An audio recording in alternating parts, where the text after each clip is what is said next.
Right, well, welcome everyone to this session on immersive technologies for the secondary classroom.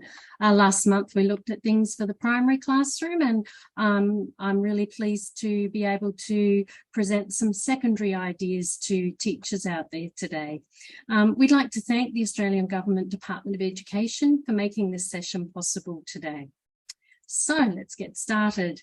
My name is Sue Carter, and I am one of the STEM project officers working with the Computer Science Education Research team. And joining us today is my colleague Celia Coffer, and she'll be monitoring the chat and answering your questions, and we'll be putting any links into the chat for you as well. I'm coming to you today from the Northern Territory, the very tip of Australia, from Darwin. You can see on that Australia map there. I've got a little picture of my face, and it's great to hear that we've got some people from Yeppoon and Rockhampton, and for others that have joined us. Please feel free to pop into the chat where you're joining us from today.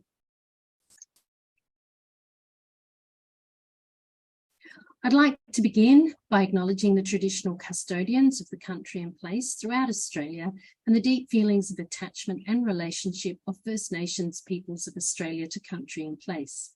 We respect and value the First Nations peoples' connection to land, sea, sky and waters, and their rich and enduring contributions to education. I'm joining you today from the Larrakia land, the people where the salt and fresh waters meet. And it'd be lovely if you could pop into the chat the lands on which you're coming to us from today. I'll just give you a brief session outline that what we're looking at today, and we'll begin with what immersive technologies are. We'll be looking at why we use them. I'll briefly mention a few Australian curriculum connections, and then we'll get right into the examples and lesson ideas from across the curriculum. And at the end, if you manage to fill in our survey, then there's a free giveaway for you, and there's a little picture on the side there to give you an idea. We've got 16 immersive technologies ideas for you to share. So I'd like to begin just by getting a feel for our group today and what your experiences are with immersive technologies. So this is a little interactive, so if you can pop your thoughts into the chat or feel free to turn on your microphone and share with us what are your understandings of immersive technologies. I'll be quiet for about 30 seconds while that happens. Maybe Celia, as people are typing, you could read out some interesting sentences. It can just be a few words or a couple of sentences. Cool thing. So we've had co-spaces has been mentioned, immersive high-res VR, metaverse.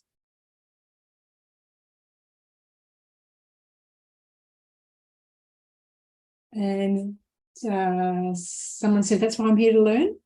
Good. There's not much experience there, which is great. Excellent.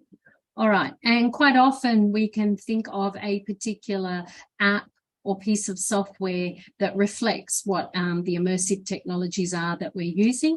And it's good to have a bit of a range and to find the right tool for the right purpose. So today we're going to be looking at new technologies. They're being released every day, and it's so hard to keep up. And our immersive technologies are expanding so rapidly. What we're finding is that they're changing the way we live, the way we work, and the way we play. Now, these technologies can also be known as extended reality. And what's happening is we're integrating a virtual digital content with our physical environment, which enables our users to engage with a blended experience of what the real and what the virtual is. And what we need to know and need to have is a clear understanding of what they are, what they do, so we can use them in the classroom in authentic ways. We use them in education. They have such a possibility of bringing to life really difficult concepts for students that are just in a two-dimensional form.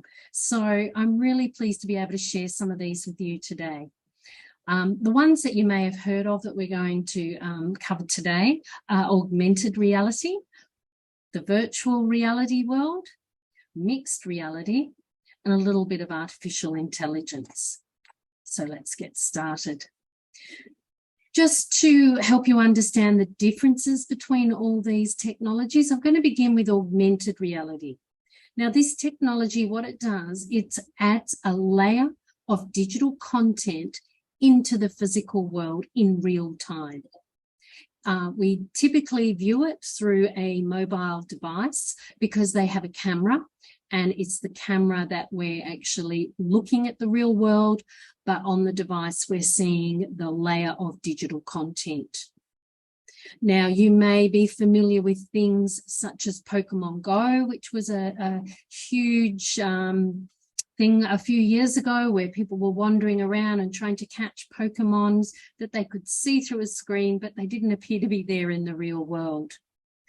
IKEA app, you may have had some experience with that, where you're able to bring some furniture pieces into your home and see if they fit and if the colors match. And it's kind of a bit like a try before you buy look. Snapchat geofilters are another one where we can put visual effects over photos or videos of people.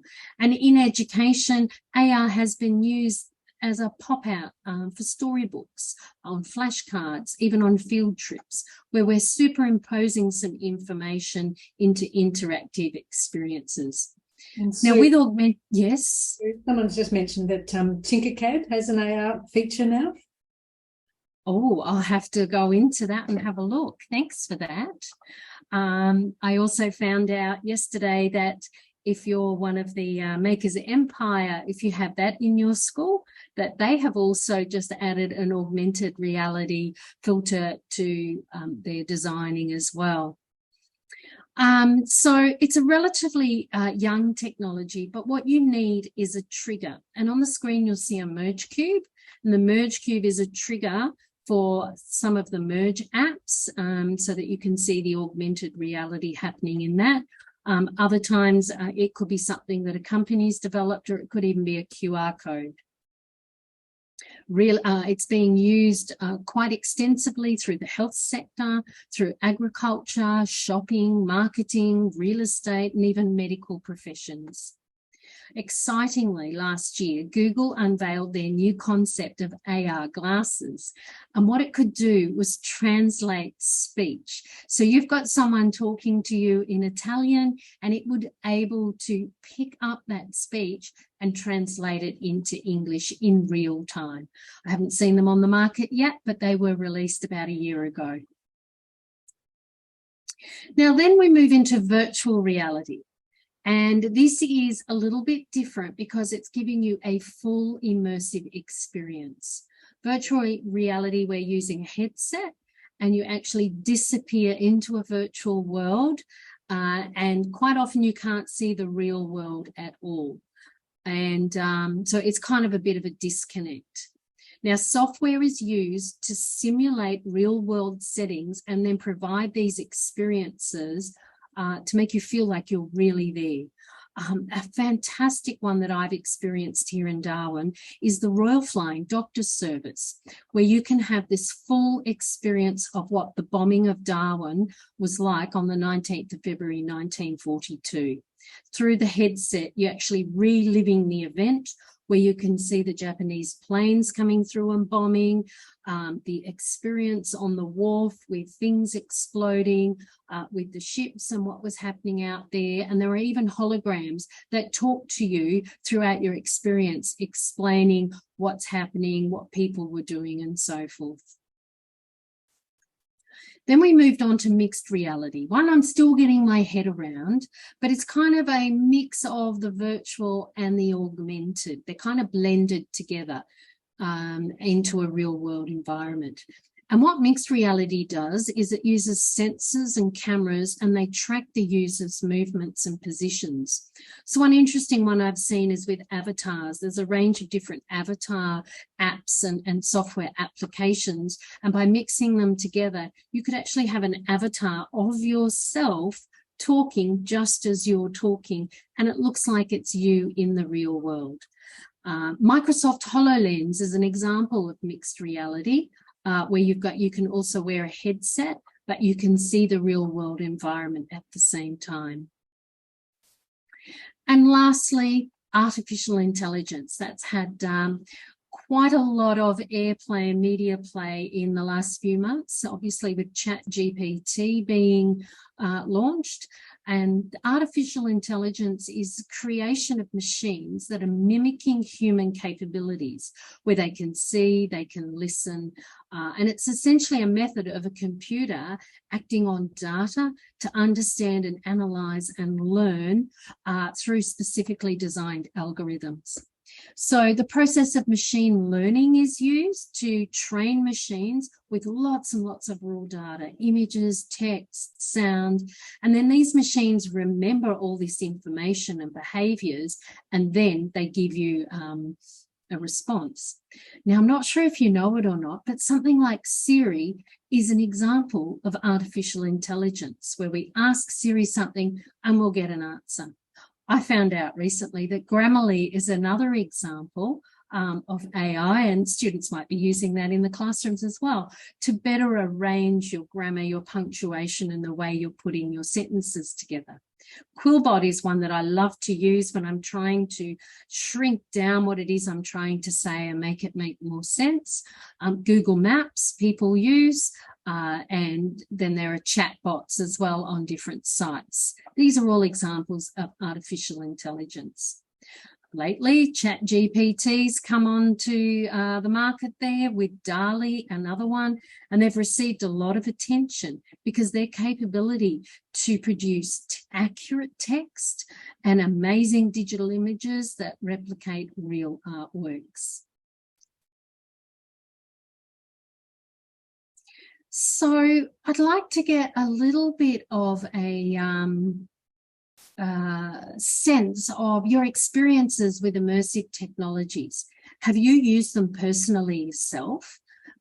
Has your school maybe given you, have you used them in the classroom or with other teachers? Have you had some professional learning sessions, or maybe today's your first one? Or maybe you've got no experience at all, and so you're just ready to launch into trying something new. So what I'm going to do is release a poll onto the screen, and I'd like you to just answer. If it's more than one, you're able to choose more than one choice. So has that come up on the screen, Celia? Yes. Excellent.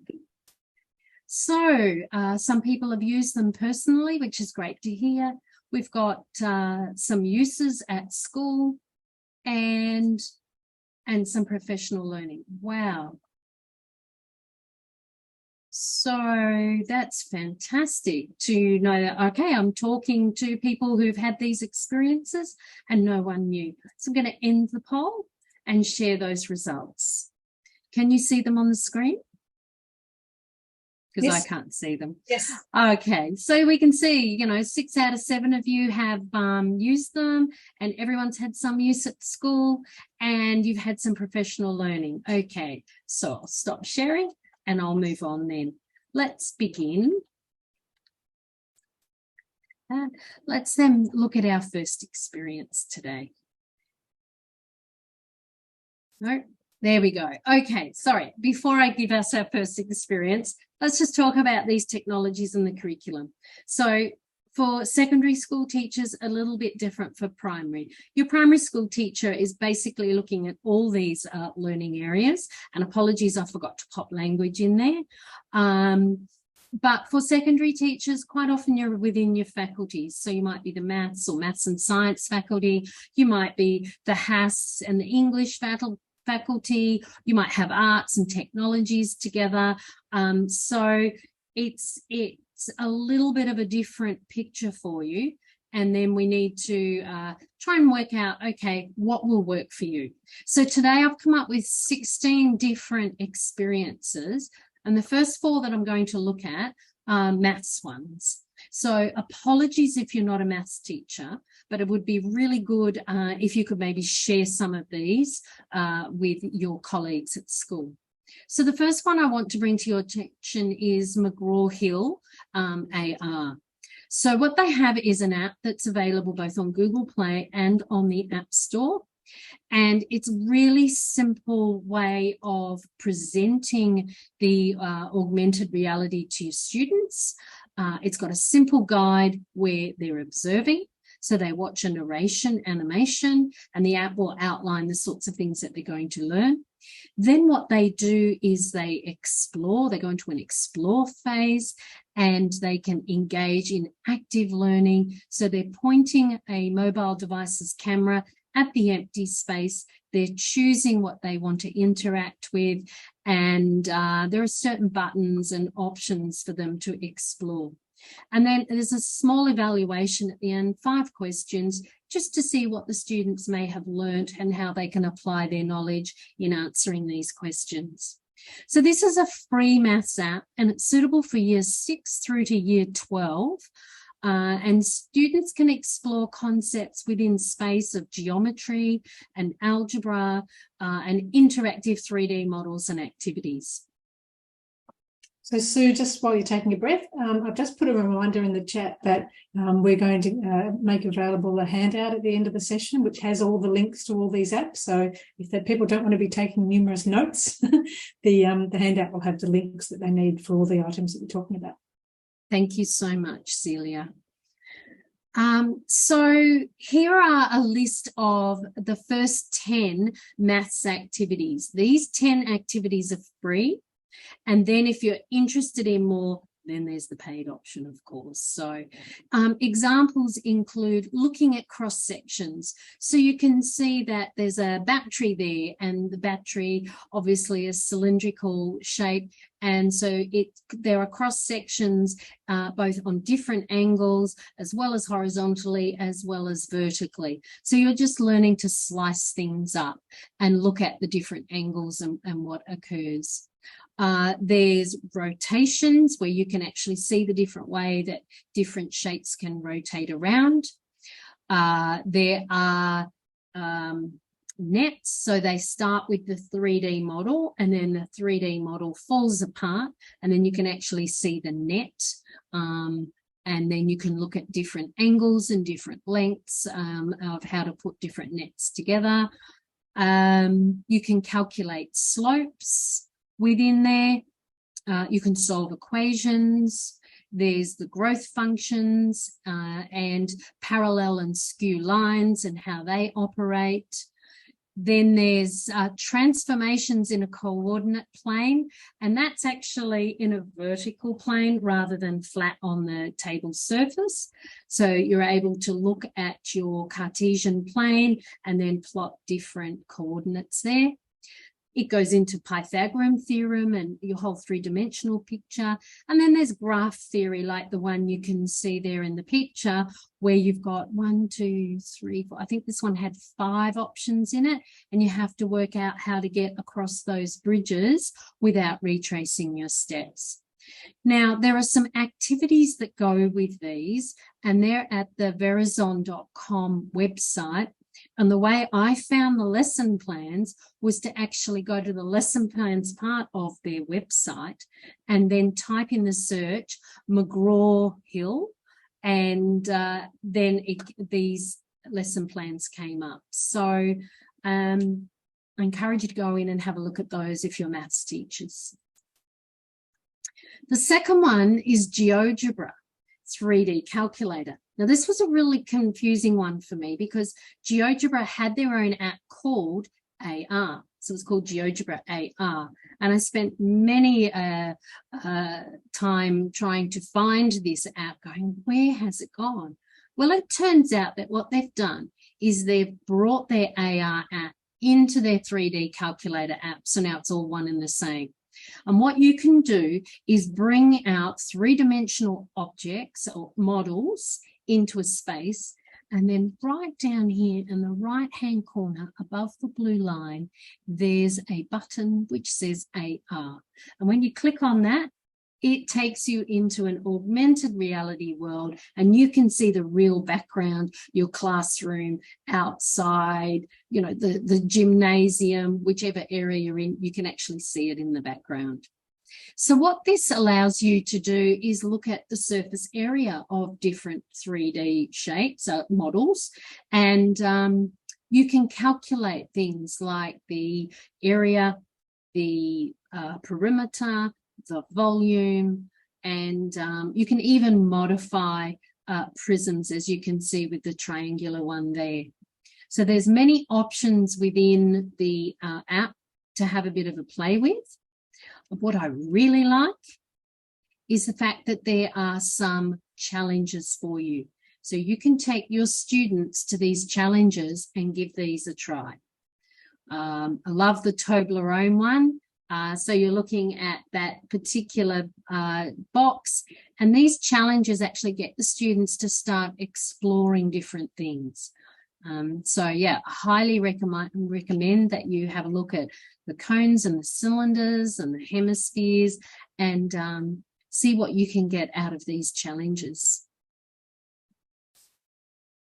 The third one I want to share with you is Air Measure. Now, this used to be called AR Measure, but they've changed the name, and it has 18 unique tools within it that can measure anything, anywhere. This tool provides access to like a virtual tape measure in both imperial and metric modes, and it enables users to measure objects around them in straight lines and using the device's camera. It has 3 modes.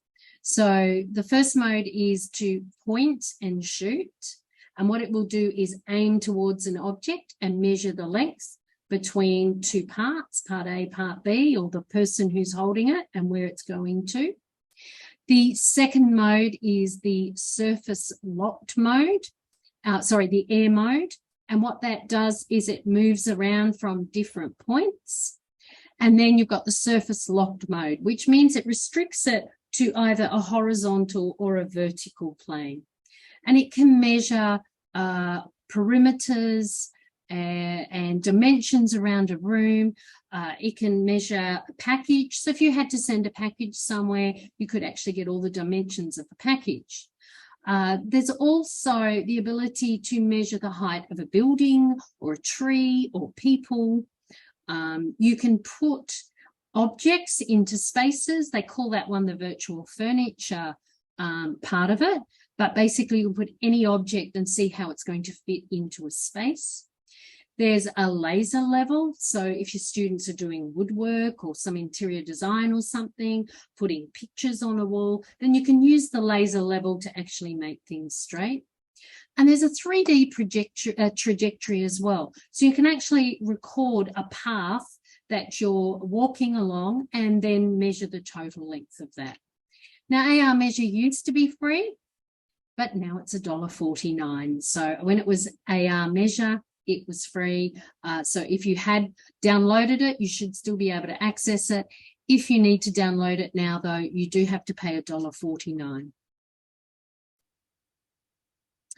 And the fourth maths one that I want to share with you today is Maths AR VR. Now, this one has the free option and the paid option as well. So it's interesting because what it does is it enables the virtual learners to interact with abstract maths concepts in a 3-dimensional environment.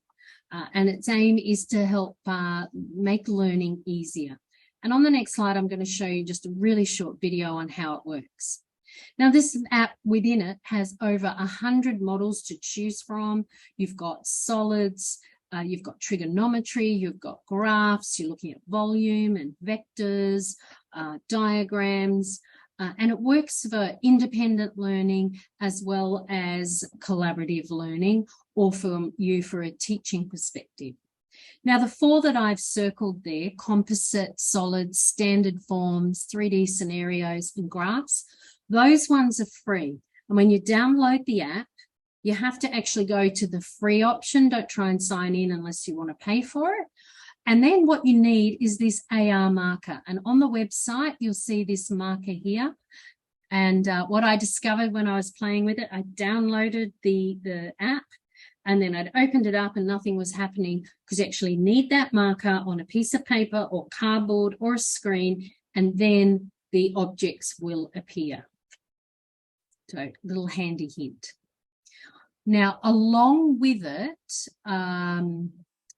you can see here the composite solids. There are lots and lots of solids within the app that you can explore, and it's the same with the graphs. And there is also a complementary app called Maths Step-by-Step Auto Grading.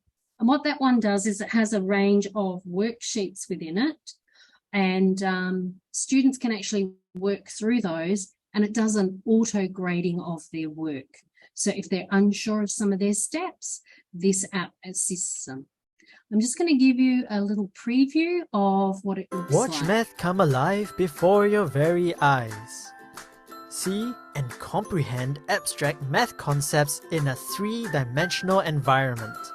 The Math VR app models the math world in an incredibly visual way, making math education more intuitive, easier to understand and retain. The first batch of models in Augmented Reality View is available now. We have built-in learning components for each model. For example, for a composite solid, you can display its net, cross-sectional area, and its plan and elevation view. You may illustrate the topic on standard form using the solar system model. For example, to express the average distance of each planet from the Sun. The models on Venn diagram show the union and intersection concepts in set theory. There are also models showing the relationship between the level of water in a container versus time. Questions with solutions are provided for each model in the 3D scenario models, which allow visualization from different angles.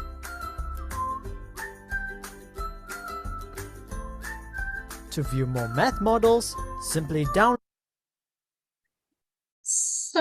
Watch math come alive. So there's the first 4 apps that I wanted to share with you today, and these are, as I said, very maths focused. So considering the McGraw one, the GeoGebra, the air measure, and then the maths, which is an AR VR option, it would be really great to find out from you before we move on to the next section. Can you see any use for those? If you're maths teachers, are these useful for you? Or do you know of any others that in the maths world that you have found very successful? And if you're not a maths teacher, how might you share this information at your school so the maths teachers in your school might know a little bit more? If you could pop some things in the chat, that would be really great. And Celia, if you can read out some of the responses.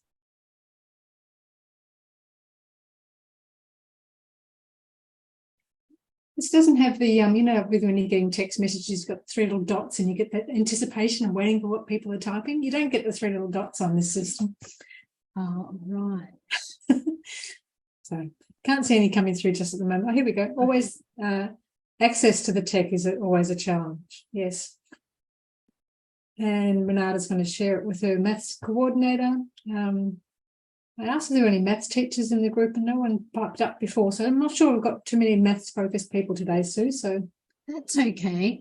It would be good if they could share them with the maths teachers. And I agree 100% that sometimes getting access to the technology to make these things happen can be difficult. And the things that I've shared with you so far are definitely apps that are either on Android or on the iOS App Store. There are some others coming up that you can use just from a computer or from a browser.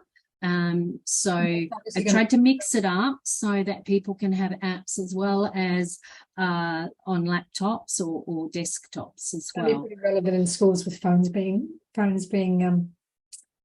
banned, and the access to school-based devices is not always high at the moment, is it? So, yep. Yeah. I know you've got coming up later that will. I did consider the iPhone picture because there are a couple here that are only on the phone. But what we can do with things like that is use them as homework tasks for our students. So, okay, if we can't use our phones in school, here are some things you can try at home. Yeah, we could spend the whole rest of the session talking about the phone ban. Yeah, we could. All right, let's. Yes. In the chat, but I won't. Okay. All right, so let's move on to the next set. So now I'm focusing on the historical side of things with history, humanities, geography, social sciences sort of area, depending on what state and territory you come from and what it's called, and the arts and what's available in the arts sector, and a little bit of science as well. So this first one here is called Boulevard, and it's available in an augmented reality way, in a virtual reality way, and in a mixed reality. It is free. So if you want augmented reality, you'd go to the App Store. If you wanted it in VR, you'd get it from the Oculus Store. And if you want to try the mixed reality, you'd go to Microsoft HoloLens and get it from there. And so what Boulevard does is it really is for art teachers or history teachers, and it provides the most incredible art-based experiences that are really brought to life in a digital form. Now, it's been developed by creators and educators and engineers to bring some sort of immersive and cultural experience of human stories and bringing them to life around celebrated works of art. So the Boulevard app has some new features within it. 3 new very important paintings from London's National Portrait Gallery collection. And so we've got Dorothy Hodgkin, who's representing a 20th century Nobel Prize winning chemist. And we've got the renowned painters of Dante alongside his friend Dunton, and their 19th century painters. And then, of course, we've got Sir Henry Unton, and he was a diplomat and a soldier for the Elizabethan era. And it just reveals so many secrets and stories over 400 years. So what happens is when the students use the app over the artworks, you hear curators narrating and guiding the users through as though you're really there at the gallery, hearing different aspects, and you're having this up close and personal tour and exploring the important features of these particular artworks. Then next to that, we've got Boulevard features, and what that does is it allows you to place what's been in Boulevard in your own home or in your classroom or on a wall, so you can actually start to explore and get closer to these works and find out a little bit more about the history behind them. And then next to that, we've got Boulevard Sketches. Now, this is the additional app, and you can see the picture of Van Gogh there, and it gives you information and it unpacks the magic and the meaning behind different important artworks. And it has a bit of a pop-up screen there next to it, and it unpacks it in that way. So this is a great one for particularly with your older art students who, maybe years 10, 11, and 12, who are starting to get into some of this historical artwork. Another one that's UK born, but is relevant across the world, is this one called Civilizations AR. So this was developed by the BBC, and it fits alongside their program Civilizations. And what it has is a whole lot of artifacts. There's a collection of 41 thematically organized artifacts, and it fits into the Civilizations program, where you've got your early civilizations, then you've got the human body, then you've got the faith, then the encounters, and then those that progress and go on to modernity. And so this collection has come from museums across the United Kingdom, and it actually you're able to explore these different artifacts and look at them in a lifelike way. You can put them into your classroom, and when you click on this button, you can see here next to this one here, you can listen to the story, or when you click X-ray, it will actually X-ray through the sarcophagus and you will see the mummified body inside. So it gives you those hidden layers of treasures from ancient Egypt, or you can look at this Corinthian helmet here, and it actually allows the students to interact with it and, you know, make it look a little bit more shiny, which is what's happened to this one. The way it works is you've got this globe, and you can turn around the globe, and then these different civilizations and artifacts appear from the globe, and then the students go in and find out more. So I think this is a video here, which will just give you 30 seconds. So there's the globe, and we've gone into ancient Egypt, and we're looking at the sarcophagus now, and you can see the mummified body inside it. Or this statue. You've got sculptures there, you've got the helmet, and you can actually make the helmet glossy again. And then you can actually take these artifacts and put them into your classroom as well. So if anybody is, you know, I know Year 7 students do a lot around civilizations as well, in Year 7 and 8 history. So this would line up perfectly with that, and getting access to the BBC documentaries as well. Moving away from the art and history and looking at science, I found this one called Chemistry AR. There's a number of different chemistry ones out there. I particularly liked this one. A, it's free, and B, because what I could see was the first 18 from the periodic table where I could explore atoms. And I could look at molecules, and I could see the protons and neutrons that are going around the different atoms and the molecules. So yeah, the first 18 of the periodic table, I think the first 10 are free, and then you have to pay for the ones after that. Now, this was designed by a chemistry teacher, specifically for his students. And it was so successful that he's launched it into an app and made it available. And there's also a support website at PowerTem Development, and they've got some student and teacher activities there. And there's an answer key for the teachers within that one. And I think I've got a small video here. Yes, so you can see this one is that sulfur, and you can, this one's got all the different orbitals that are there, so the atomic orbitals. There's your sodium chloride. I love this with the periodic table and looking at the electronegativity of it. And this one, the size of the different atoms, it's a lovely one.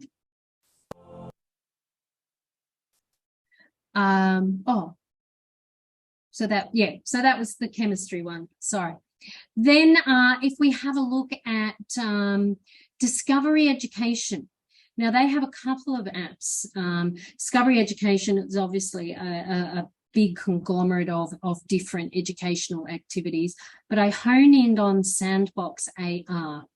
And what I liked about this is that you could actually build your own structures within it, and then you can make them lifelike. So using your fingers, you can make it look really big within the real world.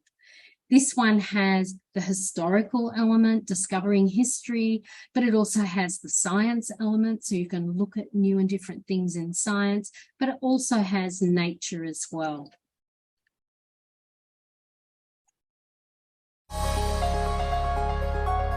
So you can choose from a range of different sandboxes that are there, or you can create your own. You can have different materials. You can import different elements, objects from the library. So here you can see that we're making like a medieval tower, and we're building up the wall structures around it, and we're putting some implements inside it, some nature. And then what we can do is make it life size in our classroom.